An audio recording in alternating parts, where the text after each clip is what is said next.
제가 한국에 대해 오해하고 있었나 봐요. 일본인인 게 부끄러웠어요. 한국을 다녀온 뒤로 제 인생은 완전 달라졌어요. 최근 세계 청소년들이 가장 방문하고 싶은 도시로 떠오르고 있는 곳이 있는데요. 바로 대한민국의 수도 서울입니다. 과거에는 잘 알려지지 않았었지만 최근에는 서울하면 모르는 사람이 없을 정도인데요. 오늘은 서울로 수학여행을 와서 뜻깊은 경험을 하고 돌아간 일본 여학생의 사연을 소개해드립니다. 한국으로 여행 오는 것이 내심 불만이었던 이 일본 여학생은 이번 수학여행을 다녀간 뒤로 새로운 꿈이 생겼다고 하네요. 과연 수학여행 중에 무슨 일이 있었던 걸까요? 오늘의 사연 바로 시작합니다. 안녕하세요. 저는 일본 나고야에 사는 미유키라고 합니다. 최근에 저는 한국으로 수학여행을 다녀왔는데 저에게는 이 수학여행이 너무나 기억에 남는 경험이었어요. 사실 처음부터 그랬던 것은 아니고 저는 처음에 한국보다는 다른 나라로 수학여행을 가고 싶었어요. 여기에는 제 나름대로의 이유가 있었는데 제가 다니는 고등학교는 나고야에서도 운동부로 유명한 학교인데 그 중에서도 특히 피겨스케이팅부가 유명해요.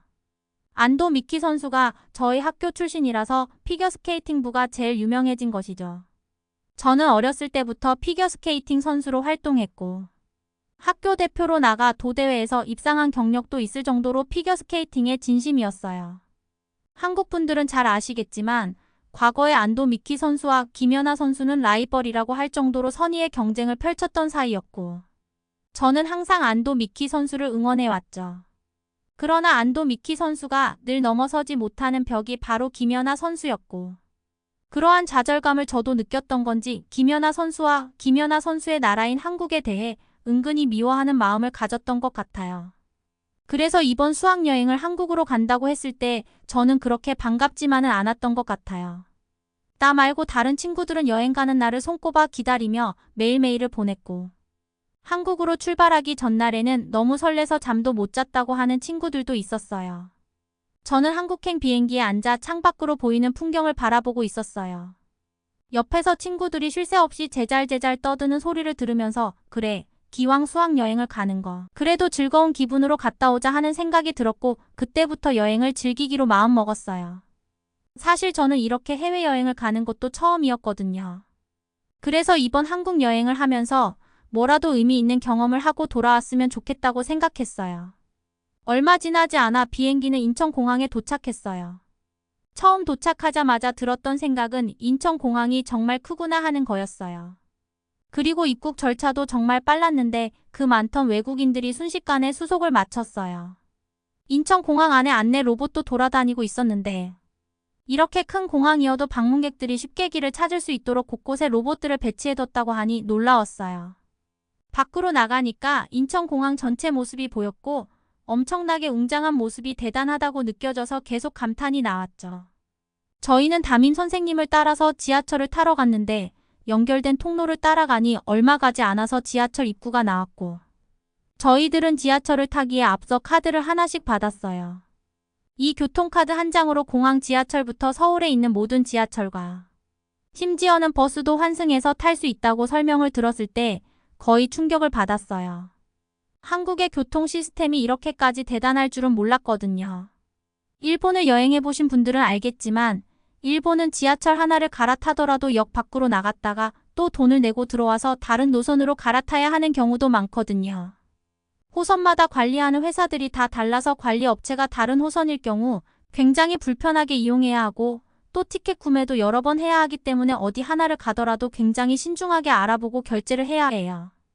그런데 한국에서는 교통카드 한 장으로 어디든지 다 연결이 된다고 하니 정말 편리한 시스템이라는 생각을 했습니다. 저는 일본의 지하철만 이용해 봤기 때문에 그래도 나름 일본의 시스템이 잘 갖춰져 있다고 생각했는데 한국에 와서 보니 비교가 안 될 정도였어요.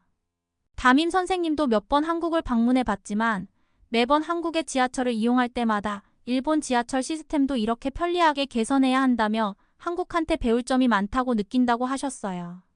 저희는 몇 번 지하철을 갈아타니 숙소가 있는 역으로 도착할 수 있었어요. 짐을 풀고 난 뒤 본격적으로 수학여행을 시작했는데 저희는 첫 번째 일정으로 경복궁에 갔어요.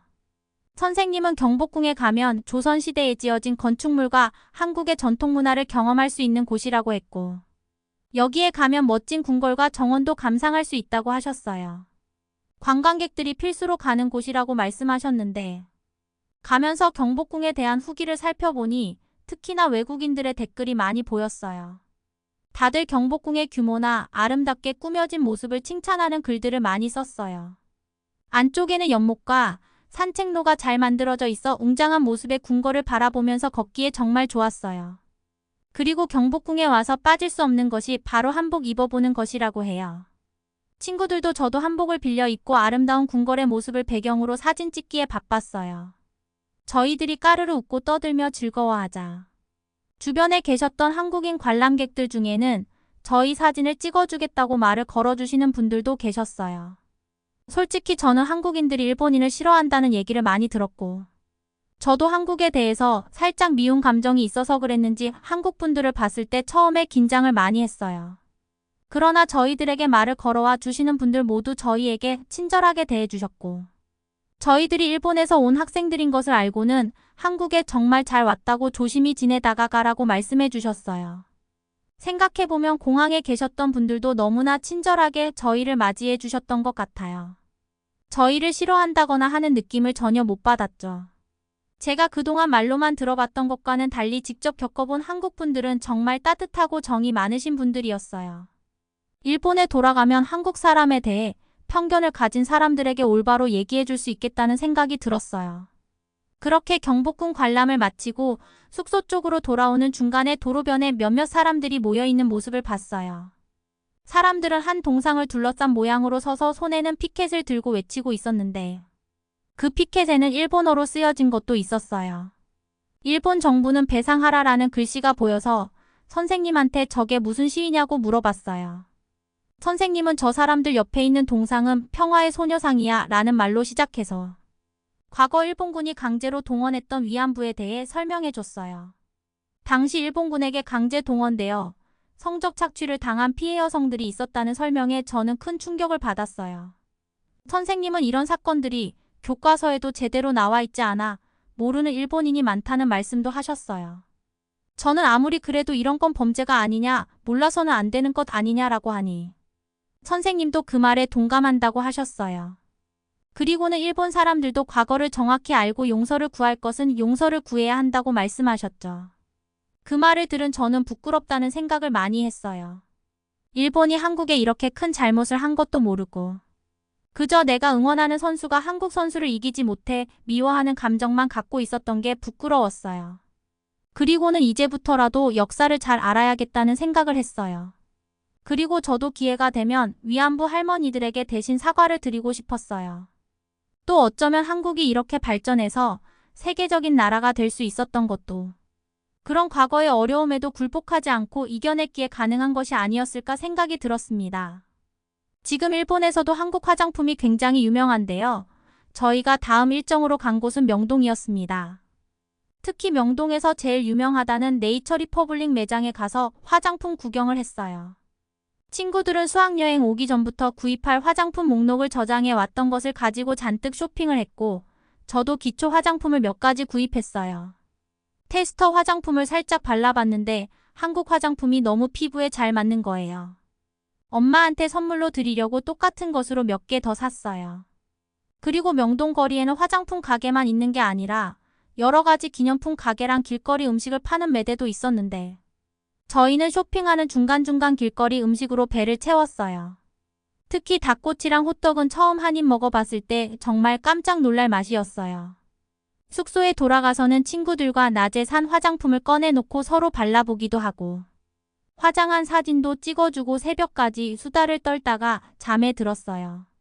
다음 날은 남산에 갔는데 남산 위에 올라가 보니 서울 시내의 모습이 한눈에 들어왔어요. 눈에 보이는 모든 곳에 커다란 빌딩이며 아파트들이 빼곡하게 들어서 있는 걸 보니까 서울이 엄청난 대도시라는 게 실감났어요. 또 남산에는 사랑하는 사람들이 같이 와서 자물쇠를 걸어두면 사랑이 영원히 맺어진다는 열쇠 전망대라는 곳이 있었는데, 아직은 제가 사랑하는 사람은 없지만 언젠가 남자친구가 생기면 이곳에 꼭 같이 와서 자물쇠를 걸어야지 하고 다짐했어요. 남산에서의 경치를 즐기며 여기에서도 친구들과 사진을 찍고 수다를 떨면서 즐거운 시간을 보냈어요. 그리고 드디어 이번 여행에서 제일 기대했던 삼겹살을 먹으러 갔어요. 일본에서도 한국 식당에서 삼겹살을 먹어본 적이 있는데 그때도 정말 맛있게 먹었던 기억이 있었거든요. 제일 신기했던 것은 일본에서 갔던 식당과는 다르게 기본 반찬 종류만 5가지가 넘고 모자라면 무료로 가져다 먹을 수 있는 셀프바라는 것이었어요.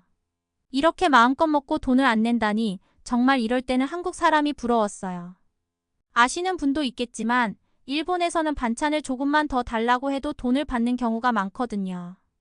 그리고 삼겹살을 먹을 때 김치를 같이 구워주셨는데 저는 매운 것을 잘 못 먹어서 김치를 먹기 힘들어 했는데 이렇게 김치를 구우니까 매운맛은 사라지고 삼겹살에 기름하고 잘 어울려서 정말 고소하고 달콤하고 맛있게 변하더라고요.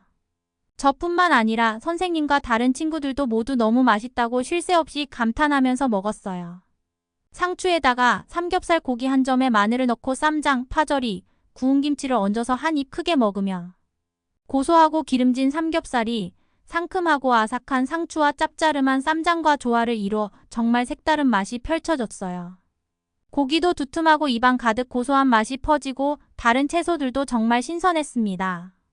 이렇게 고기랑 채소와 함께 먹으니까 몸에도 훨씬 건강할 것 같았어요.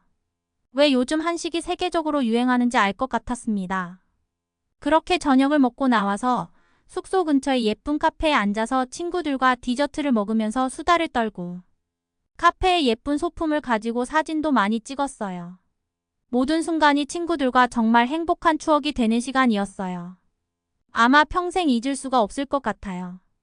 어느덧 수학여행 마지막 날이 되어 그날 오후에는 일본으로 돌아가야 했는데 벌써 한국을 떠나는 것이 너무나 아쉽게 느껴졌어요. 공항에 가기 전 오전 시간에 시티투어 버스를 타고 서울 시내를 구경했어요.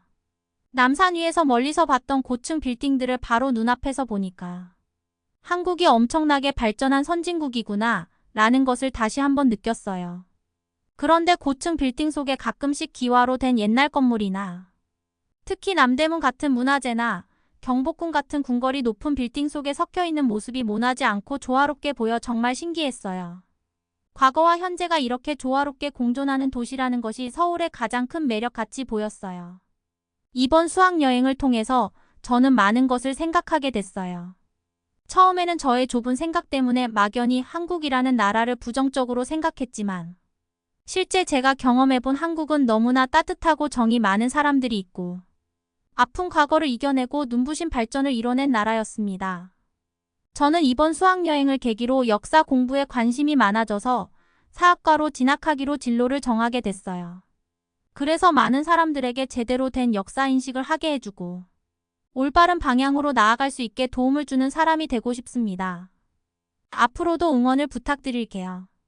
제 이야기를 들어주신 모든 분께 감사드리며 항상 건강하시고 행복하세요.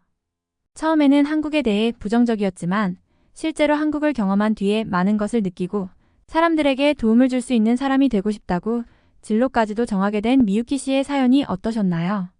미유키 씨의 앞날을 응원하는 여러분의 마음을 댓글을 통해 남겨주세요. 사연을 재밌게 들으셨다면 구독과 좋아요 그리고 알림 설정 부탁드립니다. 저는 또 다른 감동 편지로 돌아오겠습니다. 끝까지 시청해주셔서 감사합니다.